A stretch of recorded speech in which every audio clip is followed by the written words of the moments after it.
ခင်မောတဲ့ကိုနင်းနာကြီးတိန်တထောင်ပေးရတော့မယ်မော်ဒယ်အမရာငိမ့်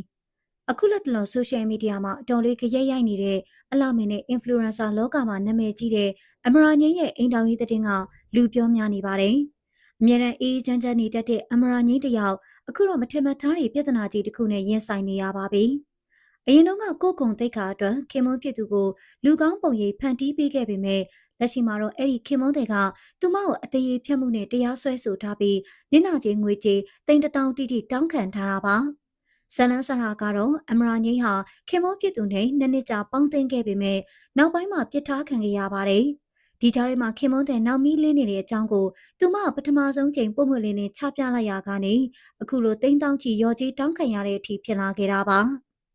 လက်ရှိမှာတော့အမရာငိမ့်ဟာခင်မွန်းဖြစ်သူနဲ့လမ်းခွဲထားပြီးမိသားစုနဲ့အတူ single life ဘဝလေးကိုအေးအေးချမ်းချမ်းဖြတ်သန်းနေပါတယ်။လက်တလောအခက်အခဲတွေကြုံနေရပေမဲ့လည်းစိတ်တက်မကြပဲမိန်းကလေးတွေအတွက်အလှပရေးရာတွေကိုမျှဝေပေးတဲ့ beauty blogger အလုပ်တွေကိုတက်တက်ကြွကြွဆက်လုပ်နေတာကတော့တကယ့်ကိုလေးစားစရာပါ။ပရိသတ်ကြီးတို့ရောအမရာငိမ့်ကြုံတွေ့နေရတဲ့ပြဿနာနဲ့တရားစွဲဆိုခံထားရမှုပေါ်ဘယ်လိုမြင်မိကြသလဲ။ခိုင်မာတဲ့စိတ်ဓာတ်နဲ့ရှေ့ဆက်နေတဲ့သူမအတွက်အားပေးစကားလေးတွေကို comment မှာရေးသားပေးခဲ့ကြပါအောင်ရှင်။